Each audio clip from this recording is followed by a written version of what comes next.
Siempre es una pregunta muy... Tenemos una respuesta muy inquietante de parte de un economista vinculado con las EFES, con los Fernández. Fernández. Que es Emanuel Álvarez Agis, quien acaba de decir que la política de Alberto respecto del Fondo Monetario no sería muy distinta de la de Macri, que hay que contar con el Fondo Monetario y que los programas del Fondo Monetario en Ucrania, Kosovo e Irak han sido exitosos. Es una declaración escandalosa sobre la cual yo quisiera escuchar alguna opinión de alguien con cierta autoridad en los equipos de Alberto Fernández. Lo tenemos justamente en línea, Horacio, a Matías Culfas, así que es economista del grupo Callao, que es uno de los grupos que están alrededor y trabajando con Alberto Fernández, y que estuvo justamente ayer junto con Alberto en la reunión con el FMI. Buen día, Matías, acá Ari Lijalad y Horacio Berbisky, te saludamos. Buen día, ¿cómo están? Un gusto saludarlos. Bien, ¿y vos? Muy bien. Bueno, ¿querés primero referirte, no sé si escuchaste recién lo que dijo Horacio respecto de lo que planteó Emanuel Álvarez Agis, si querés hacer algún comentario? Sí, soy un franco, Horacio no lo escuché, lo que dijo Manuel. Vengo siguiendo algunas cosas que dice Manuel, en general me parece que dice cosas muy sensatas y coincido. Esto puntualmente no lo escuché, así que no me quiero referir puntualmente a eso. Sí te puedo decir que en general los programas del fondo no han traído ese tipo de resultados. En general. ¿Y vos no crees que Ucrania, Kosovo e Irak sean éxitos del fondo? No, de ninguna manera. Clarísimo.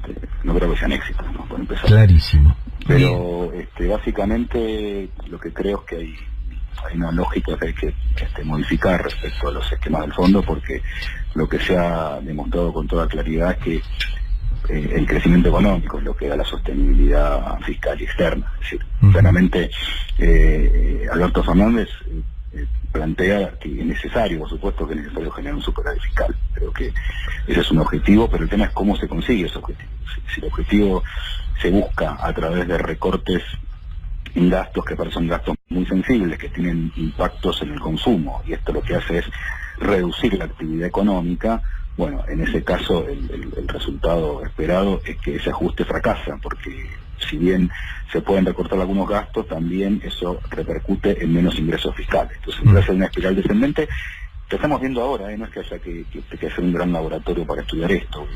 Este año el gobierno proyectó un déficit cero a nivel primario, que lo habrán visto en el último acuerdo con el fondo. Ya hoy el reglamento efectivo de mercado del Banco Central está hablando de un déficit de 0.5 el producto para este año, y si uno analiza los diferentes consultores, no solamente de los afines a nosotros, sino también consultores de la CIT, están hablando de un déficit primario en torno a 1.4% del PBI. Y esto es porque hicieron las cosas mal, no, porque hicieron las cosas que tenían en la cabeza, es decir, proyectaron un tipo de esquema de recorte de gastos que termina afectando la actividad económica, y con eso también hace que caiga la recaudación. Entonces el esquema termina en más déficit, porque además la carga de intereses de deuda se triplicó.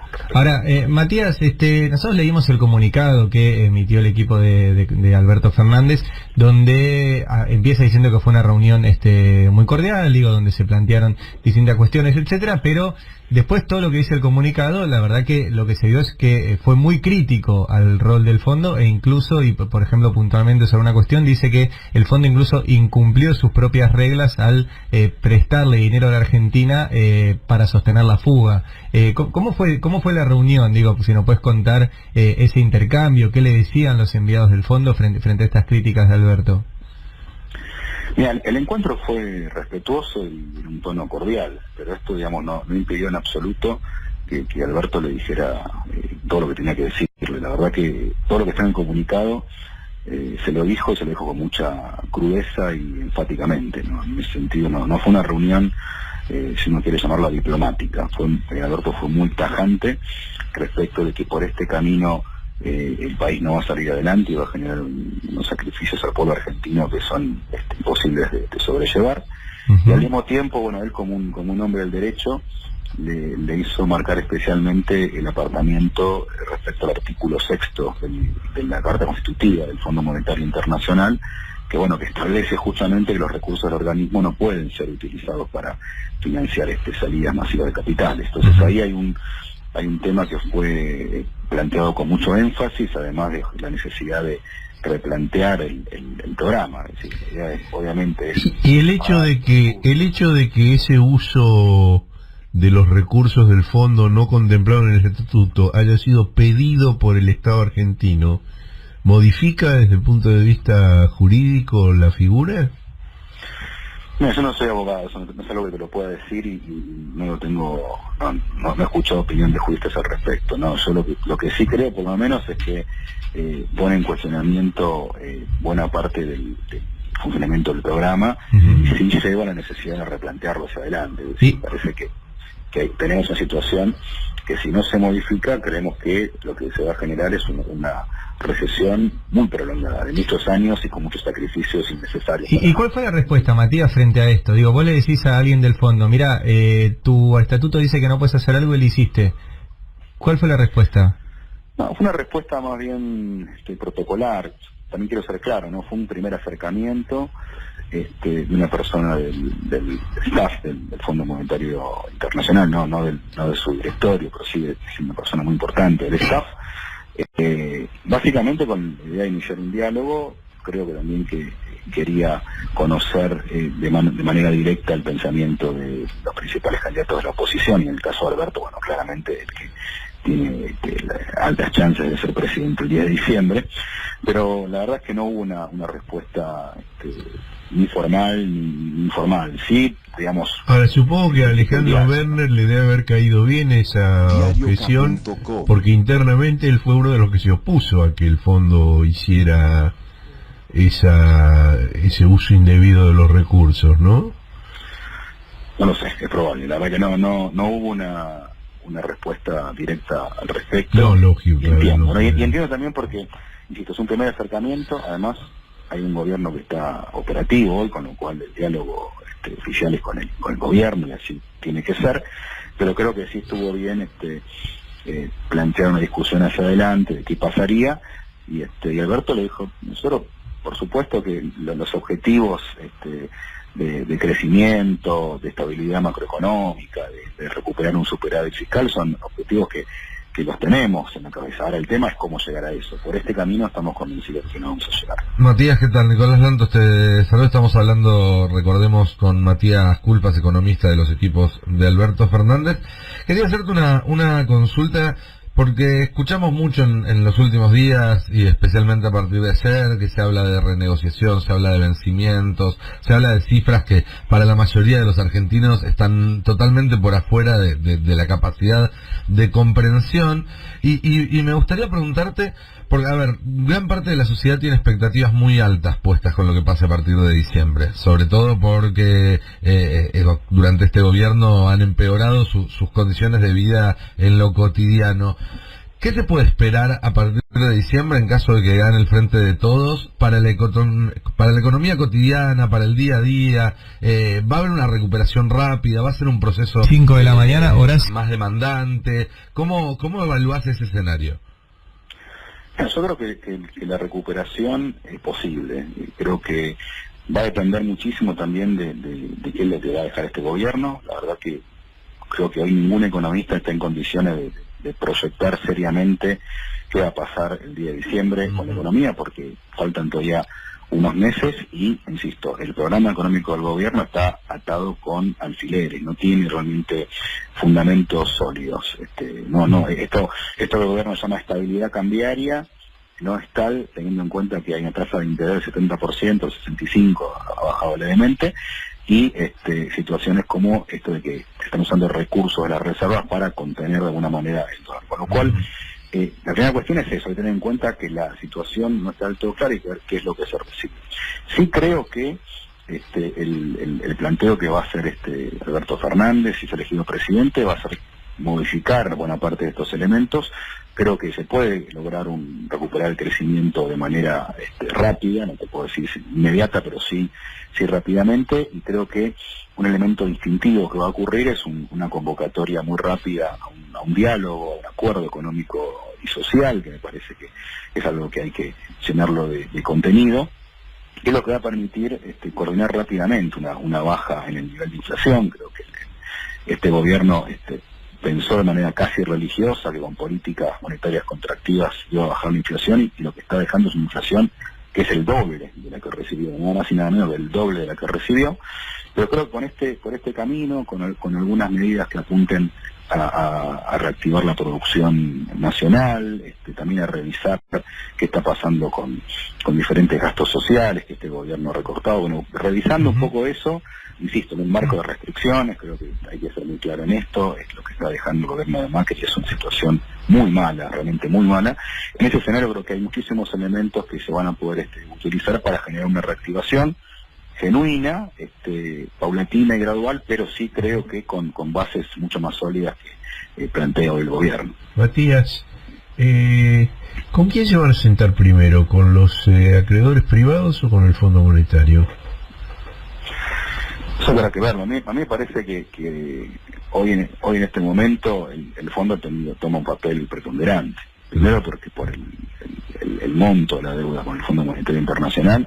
Segundo porque los vencimientos que hay de deuda con el fondo en los años 2022 y 2023 son altísimos, está entre el 3 y el 4% del producto, ¿no? Son números realmente muy preocupantes. Y porque creo que efectivamente la mirada general de Argentina en el mundo financiero va a estar muy atada a cómo se vaya generando, trabajando en la relación con el Fondo Monetario Internacional. Ahora, ¿ustedes contemplan convertir el actual acuerdo de stand-by en un acuerdo de facilidades extendidas que se desarrolla a lo largo de 5 años? Es una posibilidad, es algo que va a haber que evaluarlo sobre ese momento, ¿no? Creo que esa es una posibilidad, pero digo, me parece que hoy la prioridad es revisar los presupuestos del programa. Me parece que esta idea, sobre todo porque no se está cumpliendo, no se va a cumplir. El gobierno dijo, estamos reduciendo necesidades de financiamiento porque este año va a haber déficit fiscal primario, bueno, eso ya no va a pasar. Ya no es. El déficit financiero general es altísimo porque la carga de intereses es altísima. Si no hay un replanteo por ese lado, es inviable. Todo lo demás va a ser inviable. Ahora, una cosa que Alberto planteó es que el dinero del Fondo Monetario está financiando la fuga de capitales.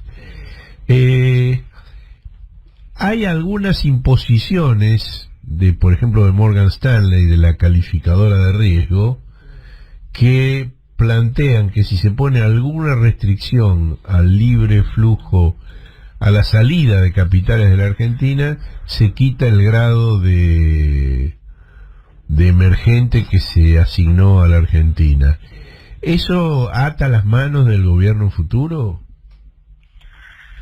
Mira, nuestra posición respecto a la regulación financiera está en un punto intermedio entre las regulaciones extremas del tipo cepo cambiario y la absoluta liberalización y la regulación del gobierno de Mauricio Macri. Para ser bien concreto, entre el año 2002 y noviembre de 2011, en Argentina tuvimos regulación cambiaria. Mucha gente se olvida, pero esto es así. Había límites, en su momento era de $2 millones mensuales para la compra de dólares, había obligación de liquidar las exportaciones en el mercado de cambios, había también plazos mínimos de permanencia para el capital extranjero que tuviera fines especulativos, no fines de inversión directa.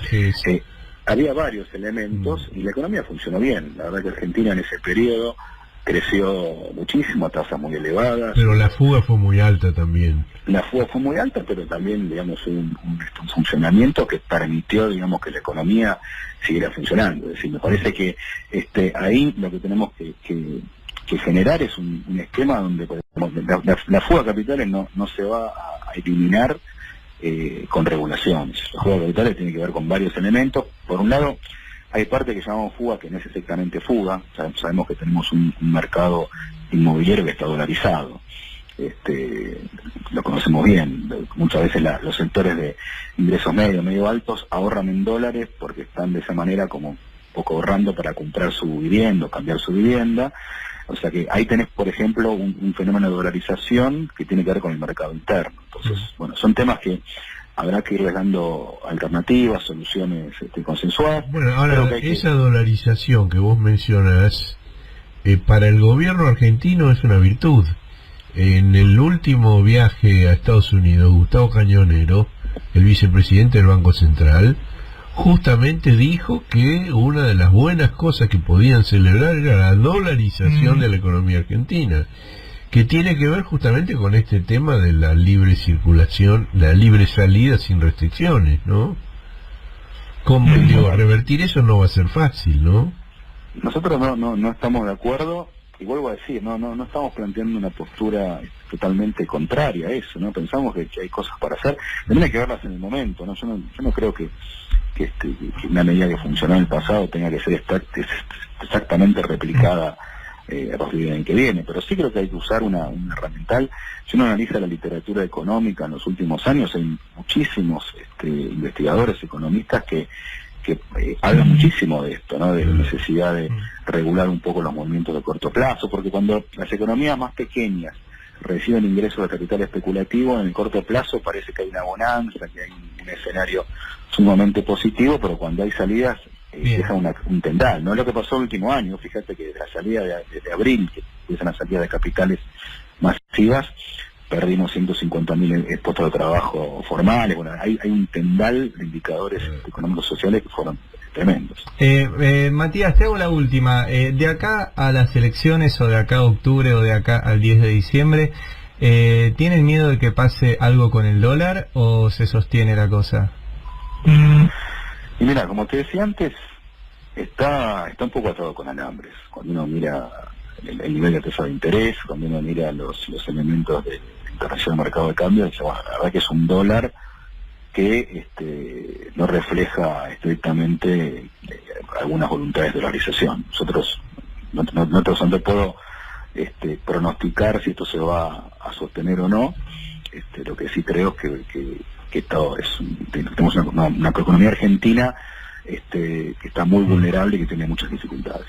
Bien, Matías, muchas gracias por atendernos. Un gusto. Que tengas un buen día. Hablamos con Matías Culfas, ¿sí? Economista del Grupo Callao. Estuvo ayer en la reunión con Alberto Fernández y obviamente es parte del equipo económico, y en el caso de que Alberto gane las elecciones tendrá un lugar seguramente destacado, como ya tuvo en su momento. Culfas fue director del Banco Nación, si no recuerdo mal, ¿no? Fue gerente general del Banco Central. Del Central, ahí está. Sí, estuvo en la gestión de Mercedes Marcó del Pont, primero en el Banco Nación y después en el Banco Central. Ahora, hay un par de cosas que me parecen muy significativas. Una, dijo claramente que Kosovo, Ucrania y Irak no son economías exitosas gracias a los programas del fondo. Es decir, refutó la afirmación inquietante de Emanuel Álvarez Agis, ex viceministro de Economía de Axel Kicillof, lo cual muestra, digamos, que hay posiciones divergentes dentro del frente de Les Fernández.